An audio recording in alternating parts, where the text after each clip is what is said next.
that your heart desires after lunch.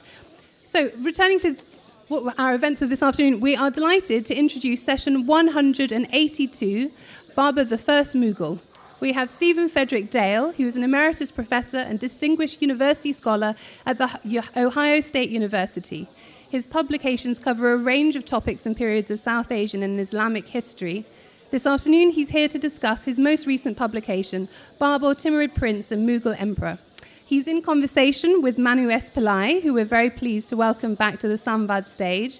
Manu is an acclaimed essayist and author, and his most recent publication is The Courtesan, the Mahatma, and the Italian Brahmin. Let's give them a round of applause.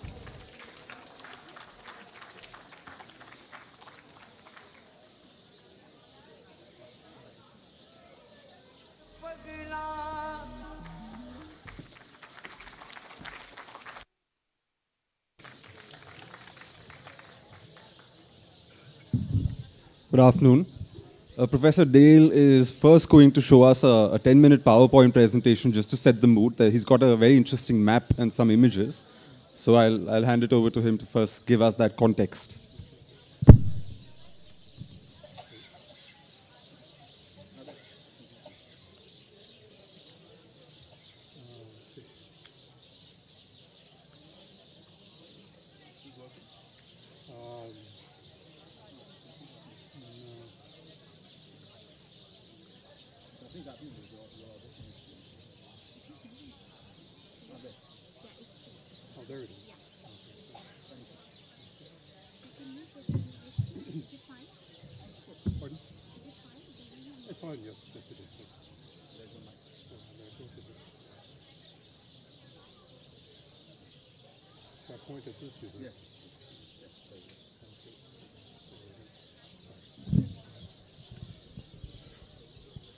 Sorry, just as a brief introduction to the Mughals, particularly Babur, the founder of the Mughal Empire.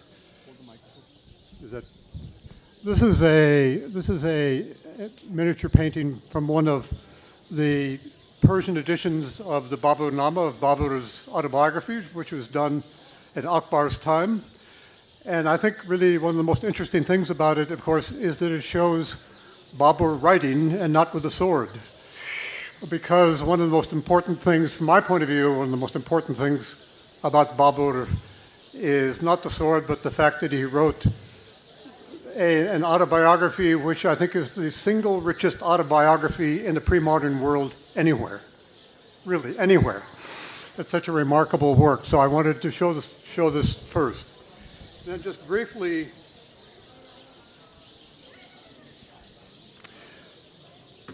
just to try to sort of orient for people who are not familiar with all these territories and briefly his career.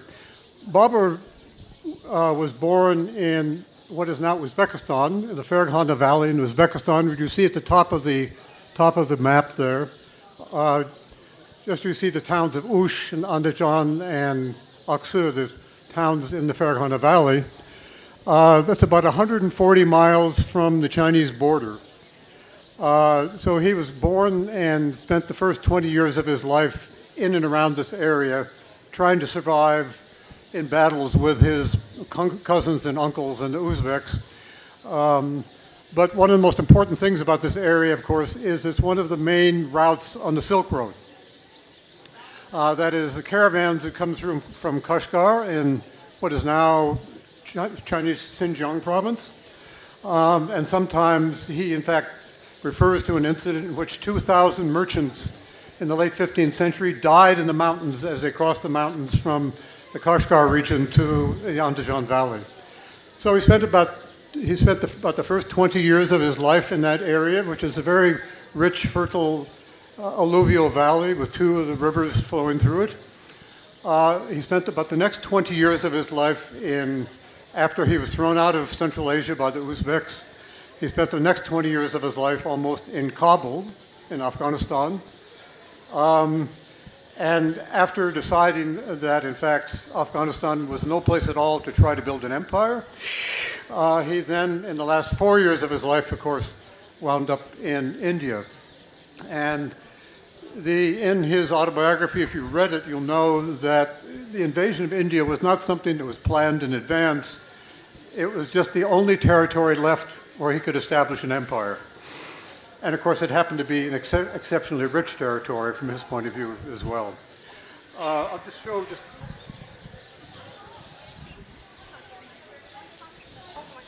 right here. Right here, like this. I'm sorry. Just a couple more of these slides to give you an idea of this. This is from the first page of the Persian translation of Babur's memoirs. And it says in such and such year that he became the Padshah, that is to say, the ruler in the province of Ferghanah, which is this Ferghanah Valley. His memoirs were written in Chagatai Turkish, that is the Turkic language, which is the precursor of modern-day Uzbek. And all of his memoirs are written entirely in that language. Most of his poetry is written in that language as well.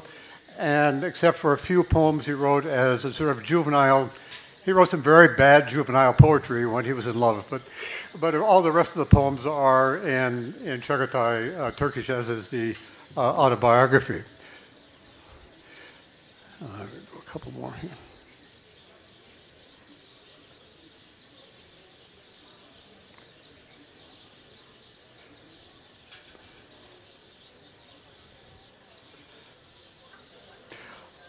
I think this will be the last for the moment. Maybe I show some others that are relevant later, but this to give you an idea of his homeland. This is the Ferghanah Valley. It's looking to the southeast. What you see on the left-hand side of the picture is the layers of clay, that is to say, the various layers of civilized occupation of these areas. The Ferghanah Valley was first described by a Chinese official in the 2nd century BCE. And at that time, it was a valley which was an agrarian, center of agrarian economic activity. It was not the center for nomads. Babur himself was never a nomad, in fact, didn't like the idea at all. But in this case, this shows the area that he grew up in, and now there's nothing there except there are potsherds scattered all over the top of this location. And his father, Babur, came to the throne when his father, who had a dovecote built on the edge of the city, the dovecote collapsed into a ravine and was killed.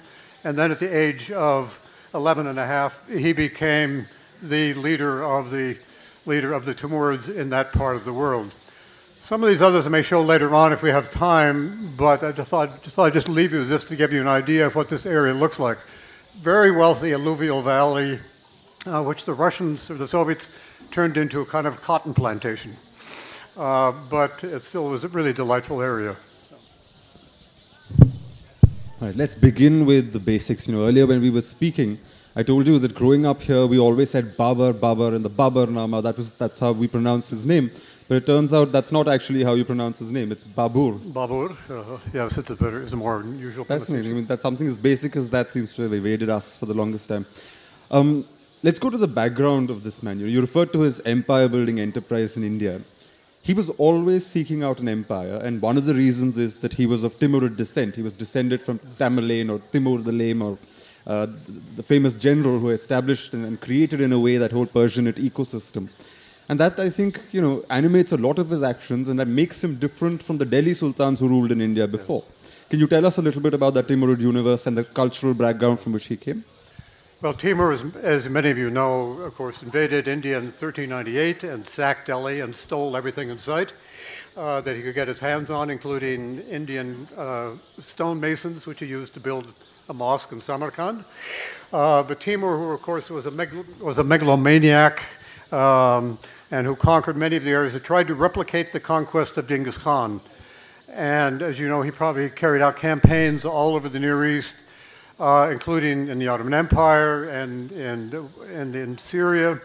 And in his last year, he was setting out on a campaign to conquer China. Now, what's interesting about Timur himself was a Muslim to some degree or another. But the other important thing to know about both Timur and more importantly about his descendants is that the culture, the literary and kind of social culture of Central Asia was by and large Persian.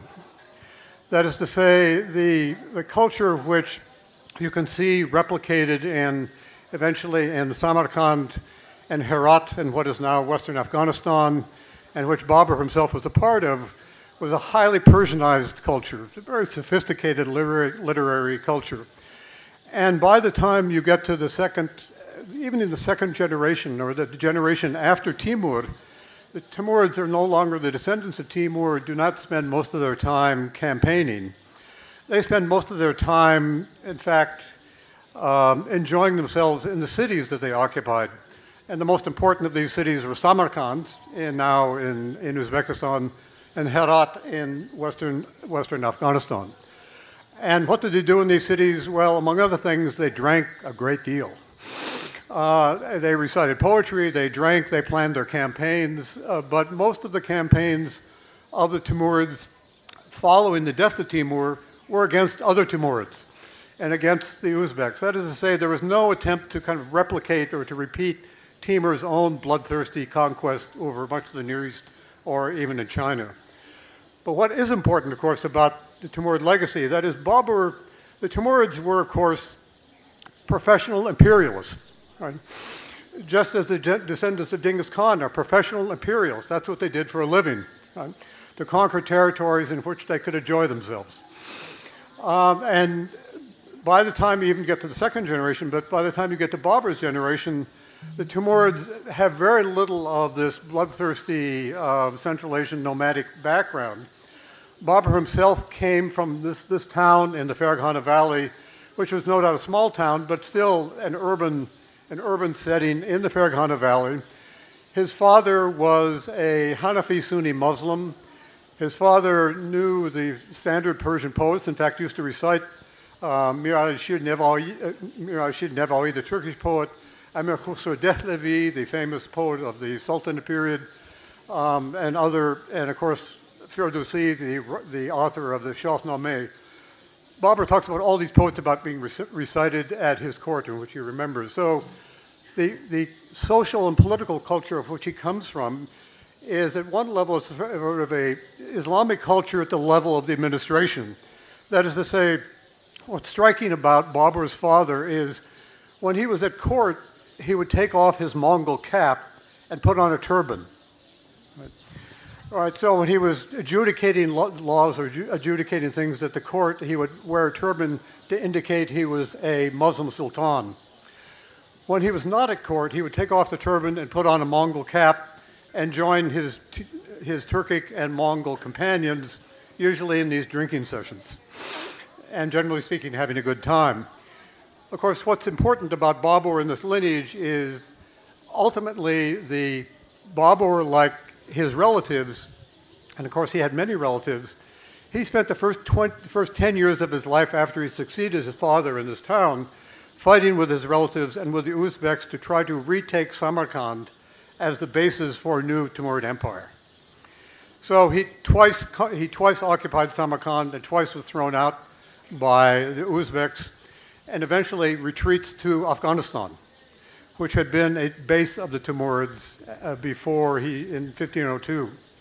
So he goes to Afghanistan and Kabul and rules from Kabul for about 20 years, initially with the idea that he would return to Samarkand to reestablish Timur's empire, but gradually that was proved to be impossible. So he, in his memoirs, if you've read his memoirs, you'll know that in fact, it's almost like a level of flipping a coin to try to decide what he was going to do next, because to the west of him were the Safavids in Iran, to the north were the Uzbeks, and there was nowhere else for him to go.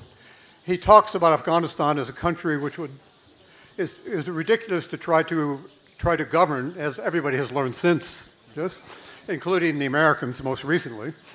So everybody has learned it's impossible to govern Afghanistan. In fact, he talks about the one area where Osama bin Laden took refuge after the 9/11 bombings. He took refuge, as you probably know, in eastern Afghanistan. It's exactly in a province that Babur tries to occupy in 1519 and finally gives up on, and says, why, later on in India, he says, why should anyone waste time trying to occupy Afghanistan when you have India in front of you.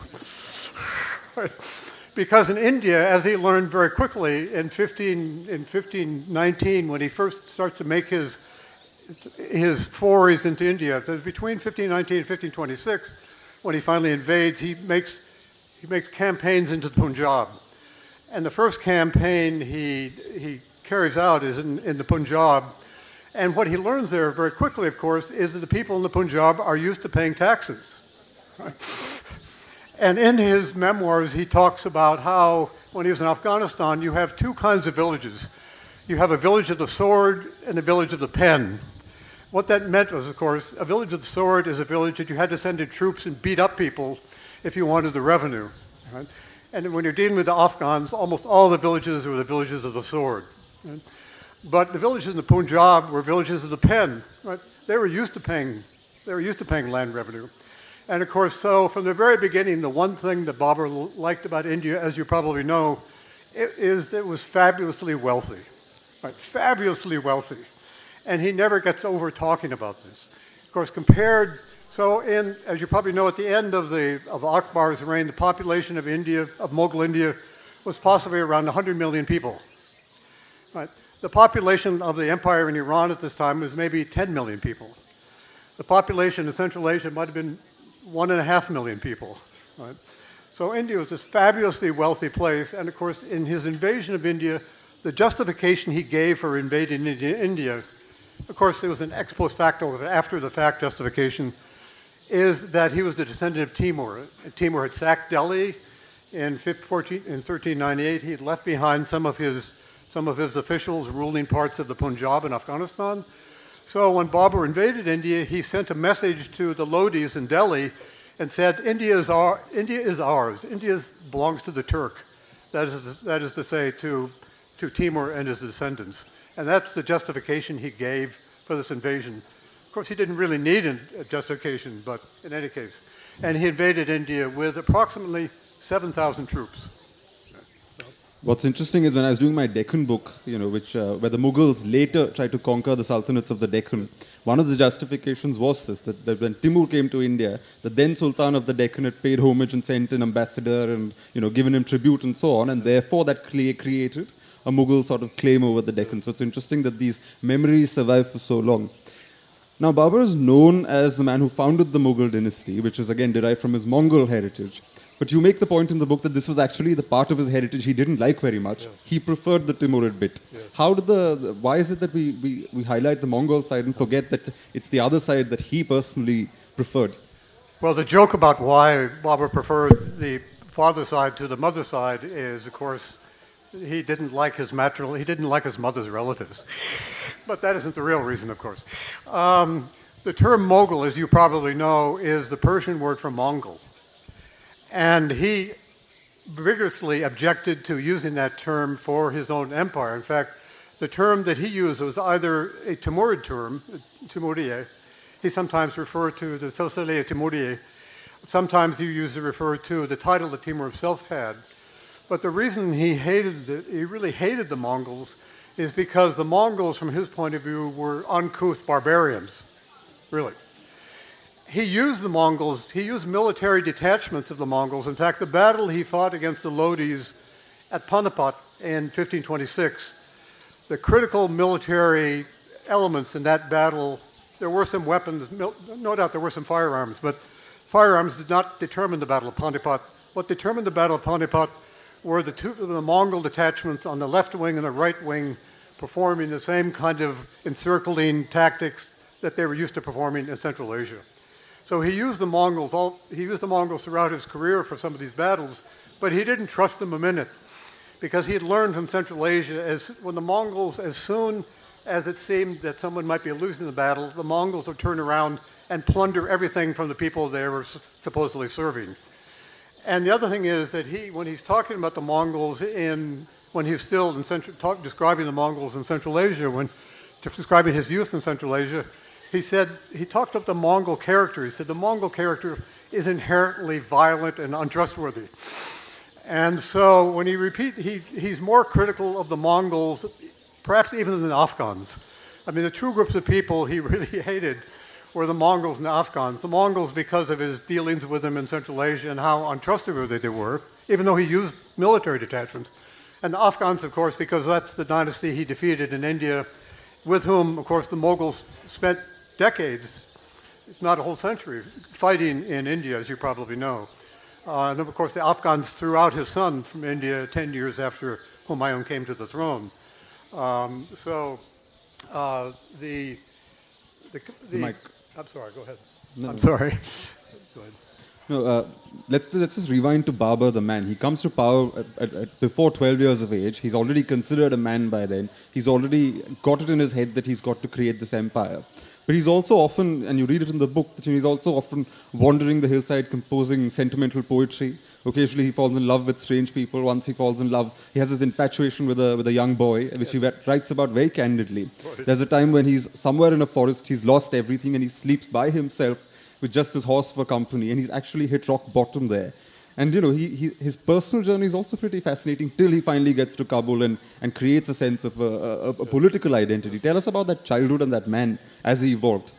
I'm sorry, if those of you who have read this will know, as I said, I think it's, as I say, easily the richest autobiography in any pre-modern society. And by rich, I mean it has descriptions of things that you would not find anywhere else. But the most interesting thing from the people who are interested in literature, and this, as Jaipur is a literary festival, it's important to say, I think, more about that to make the point.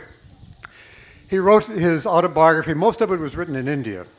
And his daughter, Gulbadan Begum, who some of you may be familiar with, who also wrote an autobiography, describes seeing her father on one of the gardens that he built, writing his book. And what's really interesting about it, as Manu was saying, he describes things you wouldn't find in any other pre-modern text, such as when he falls in love with a boy in the Andajan Bazaar in Central Asia, whose name was Baburi. So, of course, falling in love, that kind of description of falling in love means that he saw this boy in the bazaar and never spoke with him. Right. He was falling in love as boys in segregated societies fall in love. Right. But he wrote some really bad Persian love poetry addressed to this young boy. Right. Really terrible adolescent poetry, but this is the only Persian poetry that he wrote. But the other aspects of his autobiography, which are really extraordinary, and the other thing I wanted to mention more so is he wrote two diwans, two collections of poetry. And the poetry itself is extraordinary in terms of giving personal views of certain things that he's doing. But first of all, the autobiography, for example, that Manu was referring to, one of the things that happens when he's losing a battle in Central Asia, he writes in his autobiography, he said, "I sat down and cried.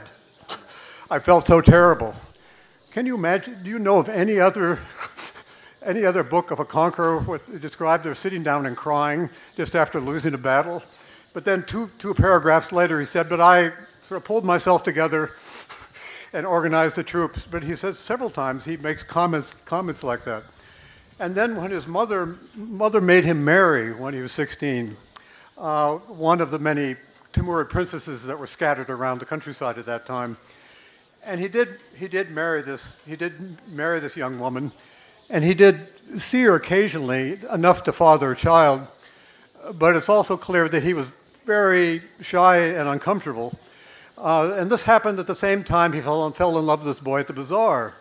And he said, well, his mother had been nagging him to go visit his wife. And this is just at the time he was actually spending most of his time worrying about this boy in the bazaar. And then, as you probably know, when he gets to Kabul, but more particularly when he gets to India, he was stunned by what he found in India. Many people may have read these passages. I mean, absolutely stunned by how different India was from any other place he knew. And he said everything was different about India, even the rocks. Right? I'm not quite sure what he had in mind there, but in any case, everything that he found was different, and he didn't like most of what he discovered. And the most important thing, I think, about what he did in India is this, that in terms of talking about the institutions, that was closest to Babur's heart.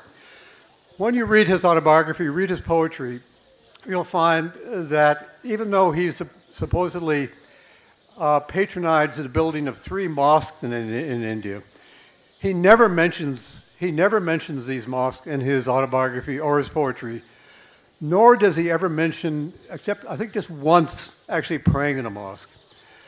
What the most important institution for Babur, as many of you may know, was the Persian Garden, right? The kind of garden you see in front of the Taj Mahal. And the term that he used for the society of these gardens, that is, what he missed most of all when he was in India, was this kind of camaraderie of these Turks and Mongols that he dealt with in his military comrades, sitting in these gardens, drinking, reciting poetry, watching dancing boys, listening to music, in which they would also plant exotic plants to see if they would grow. And when he got to Agra, as you may know, he built gardens just outside of Agra. One of them was the Garden of the Eight Paradises. And in these gardens, he would import plants from Central Asia and Afghanistan to see if they would grow there. There's experimental agricultural stations in these gardens also. So the one institution that was most important to him from the very moment he set foot in India were these gardens. And one of the striking things about how he talks about them is this kind of the geometry of these things. Babur comes again from a sort of Persian Central Asian society in which the notions of sort of Aristotelian and Greek symmetry were part of the society. That is, in Samarkand, you know, the observatory here in Jaipur, that observatory was based upon the observatory built by one of Babur's ancestors in Samarkand in the 15th century. And when Babur talks about being in Samarkand, he is very much aware of the use of astronomical and mathematical techniques to orient the Qibla for the prayer. And so when he talks about India, one of the things he, of course, he insists upon is having these quadrilateral gardens with precise geometric measurements. And he also criticizes Indian crafts because he said they have no sense of rectangularity, and he in fact uses a Greek term to talk about this, a Greek term which is part of Islamic culture by this time.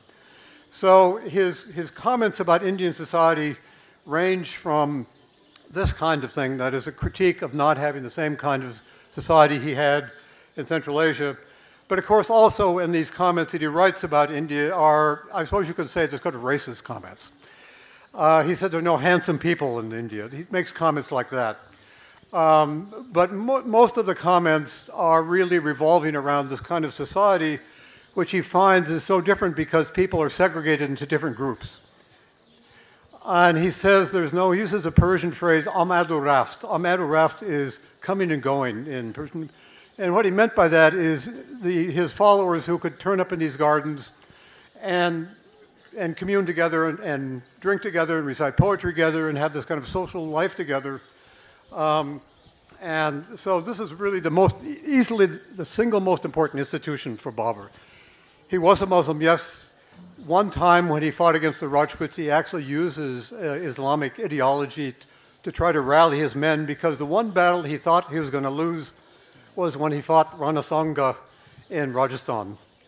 His troops were in a panic before that battle, and it's only then that he invoked this kind of ideology of jihad to try to rally his troops, because he thought the Timurid side thought they were going to lose. But I should say again, coming back to one point that Manu brought up is Timur and Genghis Khan, to go back to this, the Timurids by the time, just to emphasize this again, the Timurids by the time you get to Babur were highly cultured, sophisticated, literate people, literate in at least two languages. They were urban-based. They were, one of the things that Babur says when he goes to Afghanistan, he uses a phrase in Persian that he wanted to settle the Afghans so they would pay land revenue more regularly. That is to say, he was not a nomad, nor did he actually like the kind of thing that nomads did. And he uses, one of the phrases he uses is when he uses the term Turk as a generic term to mean a country bumpkin or crude person. So he uses the term Turk when he's talking about the dynasty, but he uses the term Turk with a small t when he wants to insult some of the people who are totally disorganized. And one of the relatives he meets when he's in Samarkand is a man, and he goes into his Bābur goes into his tent, and he comes out again, and he said there were watermelon rinds thrown everywhere. The saddlery was thrown everywhere. It was just a mess. And this man was a Turk, i.e. small t, right, as opposed to people like himself who are highly sophisticated, literate, and who wouldn't do things like that. So far from being a barbaric man who sort of sweeps in with his horde of barbarians and takes over India, he did come from a cultured setting. You have this amusing anecdote where he's met some of his cousins and he discovers that he doesn't actually know how to carve meat, and he's a little embarrassed that he has to show that in public and reveal his ignorance. So it was interesting to read that. But the other angle, you mentioned, of course, how he disliked Indian architecture. He disliked the sculptures and the lack of geometry and shape, and he wanted to sort of impose that order on India and in Afghanistan also. Yes. And you, in that vein, you sort of connect it also to geography. He's also like a gazetteer. He's also chronicling the geography of places, figuring out how the landscape is, and then going almost very meticulously into his process of building an empire. He knows, he wants to understand the land, the lie of the land, and then sort of build up his empire. Yes, if you've read that, you probably, he knows it's right. He, before the British started writing gazetteers of India, Bābur wrote a gazetteer of Afghanistan. I think that's what Manu is referring to. It's an extraordinarily sophisticated, detailed study of the economy, the culture, the society of Afghanistan, right? And it's something he wrote, of course, for his children, right? That is to say, who would presumably inherit this territory. And the other point that Manu was making, I think it's so important that the one thing that emerges from his autobiography, this is someone with an extraordinarily analytical mind. Right? Well, I mean, no doubt they drank a great deal, but nonetheless, when he's analyzing, for example, the buildings around Gwalior, he has a wonderful description of these buildings, and it almost reads like a modern art historian writing a description of the buildings. It's quite remarkable. And so the details about these kinds of things, and he also, of course, is fascinated by the animals that he sees in India. And he writes, in fact, the longest description of India is probably his description of the animals he finds there. Because, as he points out, none of these animals could be found in his homeland, that is to say, back in Afghanistan or Central Asia. And so he also has detailed descriptions of plants. And so the kind of thing that you associate with the gazetteers that the British did really starting in the 19th century, you can see done by Bābur really in his autobiography. It's really remarkable material. I know I keep coming back to this, but the autobiography is not the easiest thing in the world to read because, of course, it's full of references to these Turks and Mongols and these names and these battles. But if you're willing to sort of push past that, you'll find a text. If you for example, compare it to autobiographies that are famous in the West at this period, and perhaps one of the most famous has been Benvenuto Cellini's autobiography, The Goldsmith in Italy. It hardly compares. It hardly compares to the richness of the detail and the things that he's talking about. Really, there's no comparable autobiography in China or in the other parts of the Islamic world. It's just a remarkable text. The other thing I'd just like to say briefly, sort of continuing on with this, is, of course, earlier there was a session about the Renaissance. In fact, I think just the session before this. But of course, what Bābur represents in India is the Timurid Renaissance. That is to say, the people talk about sort of Renaissance in Herat. That is the most sophisticated Timurid city before Bābur goes into India was in Herat, which was the center of Persian, Islamic, and Turkic culture in the late 15th century. And there was a kind of fluorescence of culture in that period in Herat, full of wonderful painters, poets, and architects and musicians. But when you're talking about the sort of Timurid Renaissance, the Timurid Renaissance happens with Bābur. And it's a Renaissance in the sense that you have, in a way, the Italian Renaissance, because you have a Renaissance of a society and of a culture in a very different social and cultural milieu. Right, so you can see this culture and the society working out in a complete different kind of society And one thing, of course, fascinating about the Mughals, apart from present-day discussions about the politics, is that how the Mughals adapted this and what they do when they get to India, particularly when you get to Shah Jahan and the three-quarters Rajput. But of course, they maintain their Timurid identity. And one of the things we were talking about earlier is, of course, the legitimacy of the dynasty. One of the striking things about the Timurids, in contrast to the Muslim rulers who had gone before in the Sultanate period, that is the period from about 1206 to 1398, one of the striking things is that the Mughals succeeded in convincing people of their legitimacy. Now, that's really quite amazing because when Babur gets to Agra in 1526 after the Battle of Panipat, he says that everybody in the surrounding area hated them, were panicked about them and hated them. But by the time you get to the end of the 16th century, of course, they have begun to win over groups in India, particularly groups like the Rajputs. And if you go, I know we were at Amber, my wife and I were at Amber Fort yesterday, and it's such a striking piece in the interior of the fort, such a striking piece of Mughal architecture. Right? Really, it's a striking piece of Mughal architecture. And it is really quite remarkable that at the height of the Mughal Empire, that the Mughals were able to convince people of their legitimacy. It's not because, of course, they really knew much about Timur or Genghis Khan, but I think more because of the impact of this powerful military and this sophisticated culture. And there's also a lot of violence in Babur's life. In fact, there are these bits, even in his autobiography, where it's almost as though he's saying, yes, went out for a battle, came across these people with sheeps, killed them, took over the sheeps, had a feast, created a minaret of skulls. It's almost on a, it's a very passé sort of thing, because there is that violence happening on a constant basis.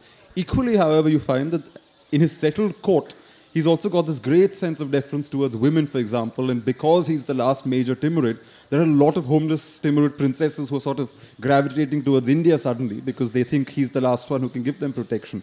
So he's got these somewhat conflicting sides to him. One very gentle, where he's constantly going and kneeling in front of his aunts and paying them great homage. On the other hand, the violence is, I don't think in India people had seen skulls piled up like that in towers till, Yes. Well, first of all, the Tower of Skulls part of all this. What Timur did, as you probably know, as Genghis Khan did, when Genghis Khan conquered these cities, and the closest example probably was in Herat in West. Herat really became the center of Timurid culture later on. When Genghis Khan took over Herat, now in Western Afghanistan, Herat, by the way, is a city founded by Alexander the Great. The city plan in Herat was founded by Alexander the Great. In any case, when the Mughals took over after they conquered Herat, they, of course, massacred everybody in sight, and then they would wait for people to come out of the ruins, the people who had been hiding, and they would massacre them too.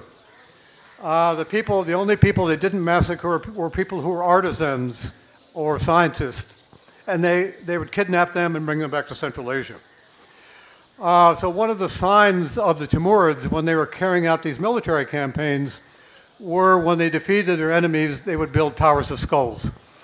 And there were a lot of those built in Afghanistan. I think that's what Manu was especially referring to. In Afghanistan, the attempt to pacify Afghanistan was a never-ending problem, just as it is today.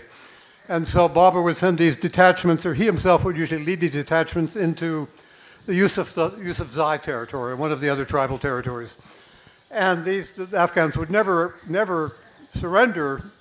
And so the Timurids, Babur and his men would massacre them and steal all the sheep. So one of the reasons they went into these territories is because often they were hungry.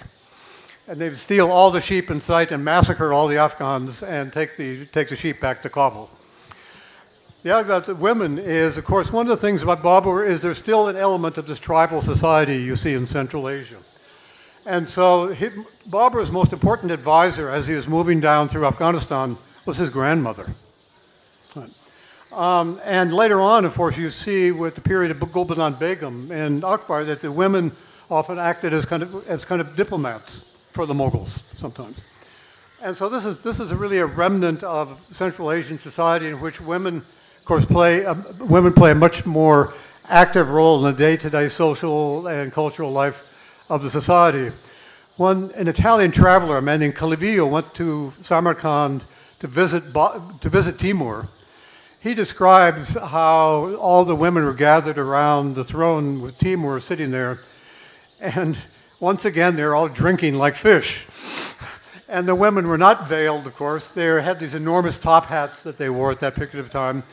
And as Manu points out, when Babur would go, of course, all the women that he brought down to Agra, and there were at least 150 of these Timurid women brought from Kabul down to Agra once he captured it. They were all given households of their own.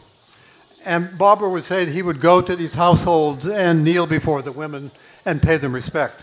There are only two groups of people he respected like that: the women and the Naqshbandi Sufis. And the Naqshbandi Sufis are a Sufi order that came from Central Asia and were kind of overwhelmed by the Chistis in India, but they were important in a variety of ways in the 16th century. And of course, the early part of the 17th century, they became important again under Jahangir. There's one particular woman that stands out in the book, which is, I think he's gone out again in Afghanistan somewhere. He's gone out for a drinking session with his buddies, as it were. And then there's this woman who joins them, an unveiled woman, and she drinks with them. And then he writes about how at night she propositions him, and he has to pretend to be asleep to get rid of her. And that was one of the most hilarious segments of his autobiography. And you've brought it alive in the book also. This very. If you got a chance to read this passage, this is a passage in his memoirs. And it's very, very funny, right? And what happens is he says one night he had a desire for a drink, right? And so he rides out of Kabul into the mountains, where they would have these parties, these drinking parties. And he said he got out to the mountains and he settled down, and a few other people found out he was there. This is when the empire was just 4 or 5 people, basically. And he settled down with a few other people, and some people turned up and brought wine, and a number of other people turned up.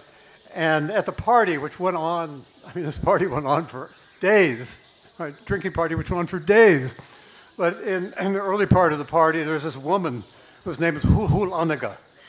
It's a famous scene in the Babur Nama. And Hul Anaga, he says, this woman came up to me and said, someone asked him, can this woman drink with you? And he sort of said, well, yes, I've never seen a woman drink before, so yes, invite her, right? And so she drank with him, and then towards the end of this description, he said by the end of this, she started to make some sort of obscene suggestions, right? And so I got rid of her by pretending to be asleep, right? That's the only scene in which he describes such things, but it's also a time in which he is still trying to establish an empire in which his immediate society is made up of about 10 or 15 people. And I should say, that talking about that, when he gets to India, as you probably know, one of the first things that happens after the Battle of Panipat in 1526 is that he not only suffers from the heat, but some of his most intimate commanders say that, no thank you, right? No thank you, we can't stand this country. And one of them writes, in fact, one of them who was in Agra writes a poem on the wall of the house where he was staying, and then leaves without telling Babur, and says, I can't stand the heat, and I'm going back to Kabul. And Babur writes a poem in reply to this that says, well, if you can't stand the heat, go back to Afghanistan where it's freezing cold. So some of his most intimate companions couldn't stand being in India because, as much as anything, the climate really killed them. And so a lot of them went back to Kabul, and Babur himself talks about the one place he would like to be is back in Kabul where you could sleep under blankets. Let's be running out of time before we open for audience questions. A final question on religion. Now, there's this one bit where Babur almost sort of converts to the Shia faith because he needs assistance from the Shah of Iran. And he's briefly one of those 12 pointers because he needs that strategically. But in private, he considers it a heretical sect. He's not happy with it at all.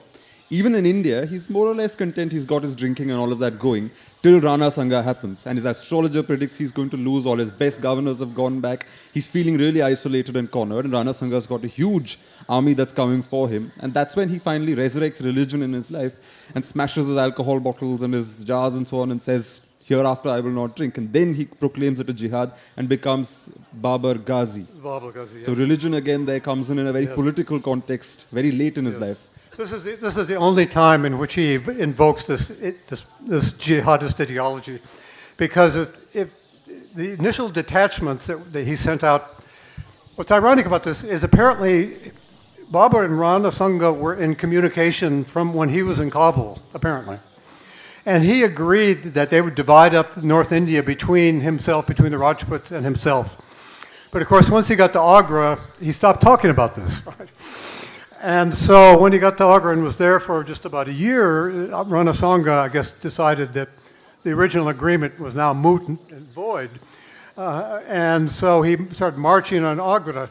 The initial detachments that Babur sent out against Rana Sanga were torn to pieces. And you could see that the Timurid army was about to disintegrate, really. And it's at that point that he suddenly becomes a very public Muslim. And he invokes this ideology of jihad, and he does this. You may know that the description of the battle of Chittor, the battle against Rana Sanga, not in Chittor, but the battle against Rana Sanga, pardon me, was actually written by an Iranian who happened to be part of his entourage. And so he wrote a description of the battle in an idiom and in a vocabulary that Babur himself could never have written, because he didn't know all the vocabulary for this sort of thing. But it's a vocabulary, of course, about the jihad. But what's striking about it is after that battle is over and he's chasing the Rajputs as Rana Sanga retreats towards Chittor, is that vocabulary disappears and never appears again. Never appears again. Because I think one thing you say about somebody like Babur is he's a perfect kind of example of what Muslims would talk about from this period as sultanic rulers or sultans, that is to say, whose authority came from their power and whose relationship with the clergy was a relationship of kind of uneasy coexistence. That is, so you never see Babur talking about a Muslim cleric. The only time you see him talk about that is when he and his men went north of Kabul in one of these drinking sessions, and he said, we would like to have a drinking session at this cleric's, a member of the ulama, his house. And this man objected. He said, I can't stand this sort of thing. And so he said, well, we decided to move elsewhere. So that's the only time he talks about a particular cleric. The one group in Islam he talks about, and which he was clearly emotionally engaged with, were the Sufis. So he talks about having dreams of the most important Sufi sheikh, Khwaja Ahrar, when he's fighting some of these battles. Khwaja Ahrar, who died at the end of the 15th century, and all of the Timurids were devotees of this one Naqshbandi Sufi. And so in terms of his Islam, he was, like so many other people in Central Asia at this time, a Muslim in that sense. That is to say, a devout and emotionally devout Sufi. He was not an emotionally devout Orthodox Muslim. Certainly he was a Hanafi Sunni. His father was a Hanafi Sunni. He talks about his father as being pure in religion, which meant he was not a Shi'i. But in terms of his own emotional connection with religion, it was as a Sufi. Just one final detail. The astrologer who predicted he would lose to Rana Sanga, what did he do to the astrologer? Was it him he skinned alive? Was the astrologer skinned alive for predicting that he would lose? Oh, there was an astrologer who came before the battle against Rana Sanga who said this was not a good time to fight this battle and that the Timurids were going to lose. And so this is not a popular piece of advice after they'd won, which was the single most difficult battle that Babur fought and won in India. And unlike the Battle of Panipat, there were guns used at the Battle of Panipat, but not very many. If you read his memoirs, you'll see he only says that he had an Ottoman firearms expert with him, somebody who come from the Ottoman Empire to help to build guns for him. At the Battle of Panipat, he said, well, these guns fired off a few shots. That's all. at the battle against Ranasanga, by this time, by a year later, he had, I guess you could say, it's a pretty fully developed military armed wing of people who had artillery and matchlocks. And in the description of the battle against Ranasanga, it's clear that he thinks that the firearms played a major role in the battle, along with his Mongol detachments. But anyway, yes, the person that Rana was referring to is this astrologer who turned up and said, no, don't fight today, you're going to lose the battle. So not a popular man after the fact. All right, we've got 10 minutes left, so if there are questions, please raise your hand and you'll get a mic. There's a gentleman there, and then we'll go to the back. Hello, it's Charles Dodson. I'm an Australian journalist. You mentioned Babur built 3 mosques. One, of course, is Babri Masjid. Do you have any insight into his reasonings behind building that mosque in Ayodhya? The only thing, I should say, this is, of course, the daily question about the Babri Masjid. The only evidence is on the masjid itself, as you may know. There's an inscription on the masjid that said that it was built by the order of Babur. And the vocabulary is kind of the vocabulary of kind of Sufism and this sort of thing at the end. He built one mosque, apparently, Panapat. There was another mosque, and then the Babri Masjid. No one knows. I'm not an archaeologist, and so I can't say that that I know that there was just a judgment in the High Court about this mosque, about the building, and I believe the High Court said that there was a building underneath it, but were not sure what kind of a building it was. So yes, apparently he did order the building made. It was undoubtedly done by one of his commanders, a man whose last name is Tashkindi. Probably whether it was done at Babur's orders or simply was done, and then he did the description after the fact, no one knows. But the one thing, it is not an example of religious fanaticism. It's not an example of that. Right? Babur was not a religious fanatic. Right? The reason he conquered India is because he wanted to restore the Timurids, right? He wanted to restore the Timurids, and he wanted to have a wealthy and prosperous place that he and his family could settle down and have what a historian of Shah Jahan said this. When he's talking about Agra, he says now the Mughals have a civilized and comfortable life. That's what the Timurids wanted, right? So Babur was neither a barbarian from the steppe, nor was he a fanatic Muslim. He was a Muslim, yes. He wasn't a Muslim the way many of my friends back in the United States are Christians, right? He turned up to the mosque, and he talks about sometimes the times of the day in terms of the time of prayers. But in terms of talking, but as I say, he almost never talks about any aspect of, except for this one time against the Rajputs when he uses the jihadist vocabulary. So the Babri Masjid, I don't think anyone knows what the building was underneath. I mean, some of the rulers in the Sultanate period, used Hindu buildings to build their own buildings. It wouldn't be surprising if that happened. I mean, I don't know if that's what happened. There's a building there, whether it was a temple, whether it was something else, I don't know. I don't think anyone knows as far as I can tell. And certainly the High Court apparently can't tell. But the important thing, I think, to think about this in understanding it is this: it's not an emblem of religious fanaticism. Right? I mean, you could talk about the other 2 mosques, rather than the Babri Masjid. I don't know where, what they were built on top of.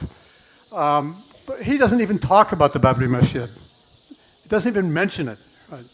So, and after, as I say, the battle against the Rajputs, that vocabulary of jihadism disappears. The one thing, just at the end of this, he does say in his coins, he writes a very kind of funny poem after this. He says, "Thank God," he says, "I have become a Ghazi and not a martyr." A Ghazi was the Ottoman term used for a frontier warrior.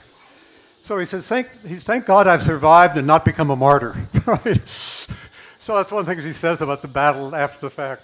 but he doesn't use, again, this kind of jihadist vocabulary ever again. Right, next question. There's a gentleman there. Hi, gentlemen. So my question is from Stephen. What are your views on the story that says that Babur gave up his life in return for the life of his son Humayun? Mm-hmm. It's a story which you see that is this idea that this would have this ritual of giving up the father giving up a life for his son is something that appears in other Muslim contexts, and so it's certainly in his daughter. If you've read the Gulbudan Begum's work, certainly believed it was true that he had done that.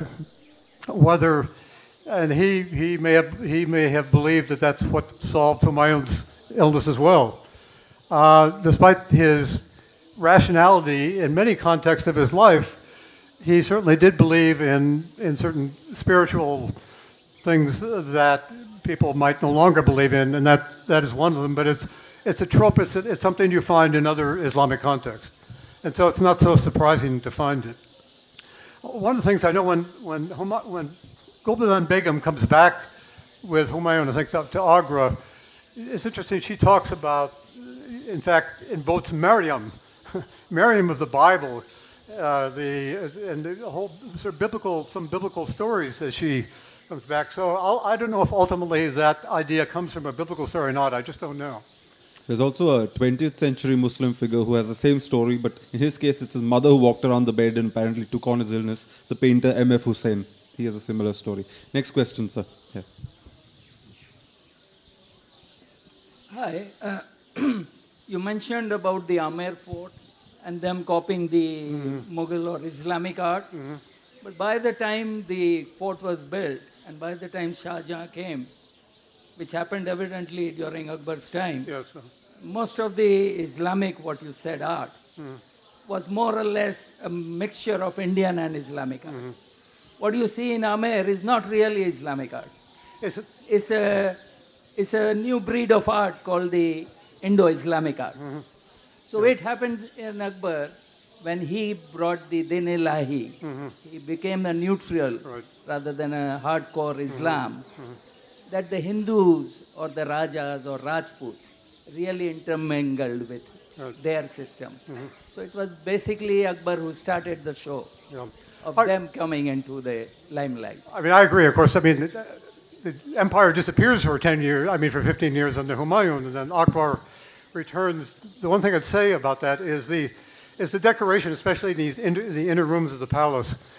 That's the kind of decoration and the kind of walls where you put things like bases and so forth in the walls. That's something which you can see in the Safavid palaces in Isfahan. Right? So it's not Islamic art, but it is Perso-Islamic art.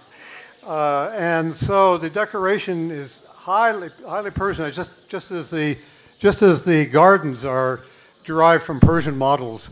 So it's not Islamic art in the sense that it's derived from any Islamic text. I agree totally. Right? It's a form of Persianized art that Babur was aware of from Central Asia. And of course, and Akbar, and as you know, of course, as well, that under Akbar you have this enormous influx of Iranian intellectuals. There's by the way, if anyone's interested in this, there's a 2-volume work which is called The Carvani-Hind, The Caravan of India. When I first saw the title, I thought it was about merchants, but it turns out it's 2 volumes about Persian poets coming to India. Sorry, and writing. Painters also, and of course, as this gentleman was pointing out, I mean, the miniature painting, which was adopted from Bukhara or from Herat or from Isfahan, becomes modified by Rajput painting and by Indian painting, of course. We have a question there.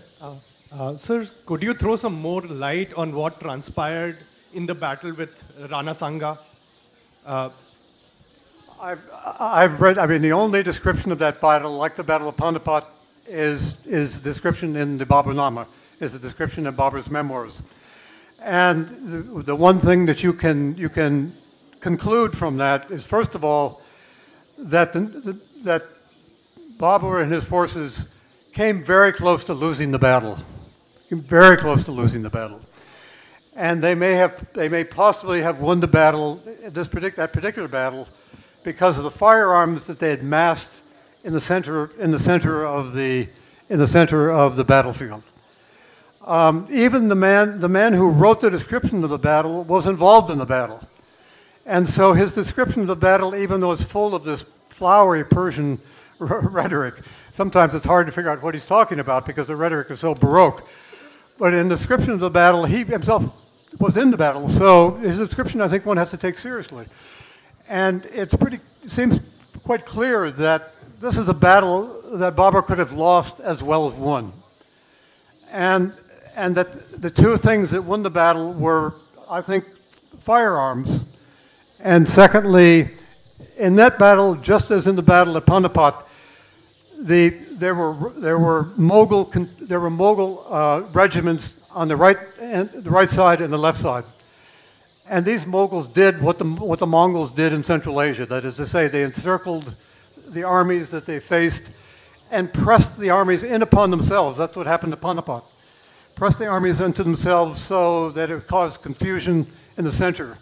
And in the center, Babur had massed these guns, and I think those two things are what won the battle against Rana Sanga. Okay, we're out of time, sadly. We're not permitted even an extra minute. So thank you again for attending, and thank you, Professor Dale, for this wonderful session. Thank you very much for having me. Thank you.